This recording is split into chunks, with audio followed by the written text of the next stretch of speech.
has got all the makings of a political thriller, honestly. We're talking accusations, denials, secret agreements, like seriously. And it all plays out against this backdrop of international relations. You with me? Oh, yeah. Sounds like we're about to step into a real-life episode of House of Cards. Pretty much. So to set the stage, we're heading down to Trinidad and Tobago. Their prime minister, Dr. Keith Rowley, is pushing back like hard against these claims that some recent agreements they made with the U.S. are basically paving the way for American troops to, set up shop there. Right away, I can see why that would raise some eyebrows. Yeah, especially with everything going on in Venezuela, their neighbor. Yeah. Right? It's a sensitive situation, to say the least. You're not kidding. Any hint of foreign military involvement in that region is going to be like striking a match in a powder keg. Exactly. And that's what makes Dr. Rowley's response so interesting. He came out swinging, flat out denying these claims. There's a quote from him in this article from Dave Rodriguez, Hardcore News, that really jumps out. He said his government would not countenance a breach of peace. Powerful stuff, right? Wow. Yeah. Strong words. He's not messing around. Not at all. It's like he's trying to put as much distance as possible between Trinidad and Tobago and any suggestion that they'd be, a base for some kind of conflict. Makes sense. Dr. Rowley has always sort of positioned himself as a peacemaker in the region, hasn't he? Right. A real diplomat. He's been super involved in those peace initiatives aimed at resolving the Venezuelan crisis, like that whole Montevideo Accord thing. Yeah, the Montevideo Accord, that was a big one. It really tried to get all the key players talking. Okay, so we've got Dr. Rowley, this diplomat who's all about peace. But then things get kind of murky. You see, these agreements we're talking about, they're officially called the Status of Forces Agreement, or SOFA for short, and the Acquisition and Cross-Servicing Agreement. That one's ACSA. They do actually allow for some U.S. troop presence in Trinidad and Tobago. Ah, so there's a bit more to the story. Right. There's always more to the story. But, there are specific conditions attached. It's not just a free-for-all, So what kind of conditions are we talking about? Things like if there's a natural disaster, or for joint military training exercises. Pretty standard stuff, actually, between countries. Yeah, I mean, those kinds of agreements are pretty common. They allow for cooperation and support in specific situations. Exactly. And here's where the real drama starts. So journalists straight up asked Dr. Rowley if these agreements, these SOFA and ACSA agreements, would allow U.S. troops to get involved if, something went down in Venezuela, like a regional conflict. And his response, well, he basically dodged the question entirely. Really? That's interesting. How so? He told them to find proof. He deflected, And get this, he even pointed them to the national security minister who, wasn't even there at the time. Okay, so a lot of deflecting, not a lot of answering. That does raise some questions about transparency. Right. Big time. It's like, if these agreements are as straightforward as he says they are, why all the secrecy? Wouldn't it be easier to just lay it all out and put everyone's minds at ease? You would think so. I mean, transparency usually helps build trust. Yeah, it does. Yeah. It does. But, politics is rarely that simple. Speaking of which, we've got to talk about the opposition leader, Kamala Prasad-Bissessar. Oh, yeah. What's she saying about all of this? She has not been quiet, that's for sure. Yeah. She's basically jumped on this whole secrecy thing and is accusing the government of being shady, of not being accountable to the people. Playing that whole card. And I'm guessing the timing of all this isn't helping either? Signed right before a new U.S. president takes office. Right. Like right before. Makes you wonder if there are other motives at play, Absolutely. Could this be about trying to align with certain U.S. policies before things potentially change? It's definitely a possibility. And the plot thickens. But beyond all the international intrigue, there's another layer to this, right? What do you mean? This whole secrecy thing, it's not just about international relations. It's about how Dr. Rowley is choosing to communicate, or I guess not communicate, with the people of Trinidad and Tobago, his own citizens. Oh, I see where you're going with this. Yep. He's refusing to answer these tough questions, and that's bound to have an impact on how people view him, how they view the situation. Right. It's like he's talking around them instead of to them. Yeah, and that can really erode trust between a government and its people. When you feel like you're being kept in the dark, it's hard to believe what you're being told, you know? Exactly.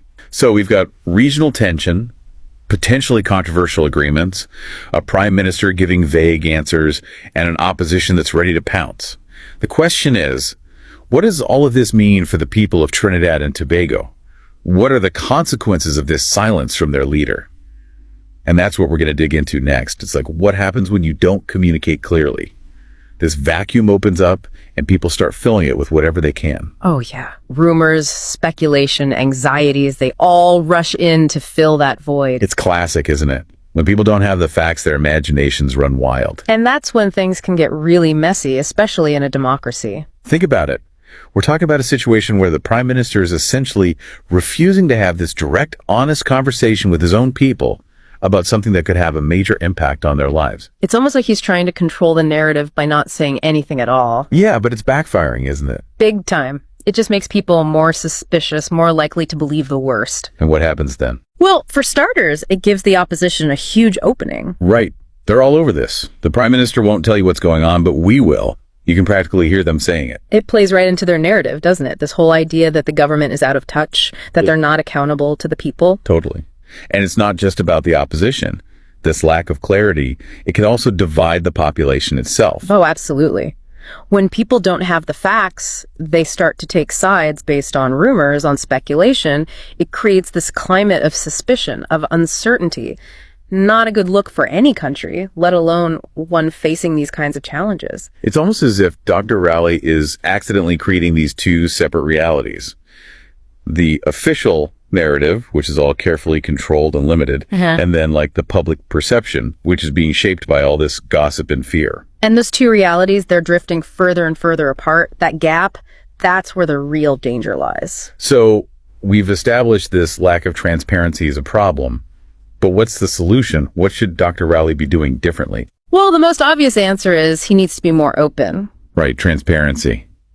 But he's saying revealing too much could put national security at risk. I get that. But is there a way to balance those two things? National security and, the public's right to know what's going on. Yeah, because people deserve some answers. They do. It's not an all or nothing situation, He could give more context without necessarily revealing classified information. Like what kind of context? Well, he could explain the broad goals of the agreements, talk about the safeguards that are in place to prevent misuse, highlight the benefits that Trinidad and Tobago will get out of this partnership with the U.S. He could also emphasize the steps the government is taking to be transparent, even if he can't share every single detail. Exactly. It's about showing the people that he respects their right to know, that he's not trying to hide anything from them. Transparency isn't just about releasing documents or giving press conferences. It's about building trust. It's about showing that you're accountable. It's about having that open dialogue with the people you represent. And that seems to be the thing Dr. Rowley is struggling with the most right now.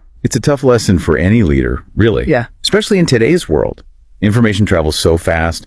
Trying to control the narrative by just staying silent, it's a losing battle. It really is. Being open, being honest, being willing to actually engage in dialogue. Those are the tools that build trust and help you navigate these complex challenges. All right, so we talked about the dangers of silence, the importance of transparency. But there's another piece of this puzzle, right? What's that? The media. They play a huge role in shaping public perception. Oh, yeah, absolutely. They have a responsibility to report accurately, fairly, but they also have this enormous power to influence how people understand events. And it seems like, in this case, some outlets might be amplifying the drama, the uncertainty, Yeah, sensational headlines, alarmist reporting, that kind of stuff. It just makes people more anxious, and it can make it really hard to get a clear picture of what's actually going on. It's like this feedback loop. The government's not being transparent, which feeds the media's need for a juicy story, and then the media coverage reinforces the public's perception that something's being hidden from them. It's a vicious cycle. And it brings us back to that fundamental question. How much information does a government owe its citizens? How do you find that balance between national security and the public's right to know? Big questions, no easy answers. Not at all. But one thing's for sure, in this day and age, silence is rarely the best strategy. Agreed. Openness, honesty, that willingness to have a real conversation, those are way more effective for building trust, especially when you're dealing with tough, sensitive issues. So what can we learn from all of this? From this whole situation in Trinidad and Tobago? I think it's a potent reminder that transparency and communication, they're essential. And not just for governments, for any relationship where trust matters. It highlights just how much power the media has too, and the responsibility that comes with that power. And maybe most importantly, it underscores how important critical thinking is. We need to be discerning about the information we're consuming, the narratives we're buying into. It's a call to action, really. We all need to be more informed, more engaged, more discerning about the world around us. It really boils down to this.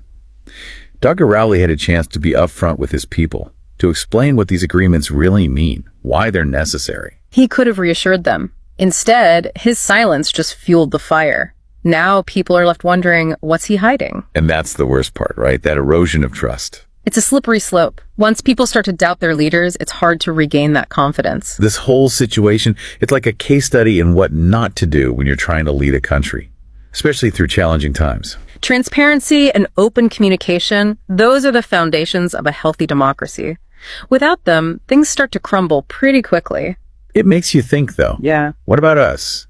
How do we hold our own leaders accountable? How do we make sure they're prioritizing transparency, especially when it comes to, sensitive stuff? Those are the questions we should all be asking. We can't just sit back and assume everything's fine, No, we can't. We got to stay informed, got to ask questions, demand answers. We have a responsibility to be active participants in our democracy. Couldn't agree more. And it's not just about national politics either. This applies to our local communities, to global issues, all of it. This case in Trinidad and Tobago, it's a good reminder that silence isn't neutral. It's a choice. And it often has consequences. Sometimes the most powerful thing a leader can do is just be straight with people. Tell the truth, even when it's hard. That's a powerful message to end on. Thanks for joining us for this deep dive, everyone. It's been a roller coaster of a conversation. It has, but it's important to have these conversations. They help us understand the world a little better, maybe even inspire us to make a difference. Absolutely. So keep those questions coming, keep those conversations going. We'll be back next time with another deep dive into, whatever fascinating story catches our attention next. Until then, stay curious.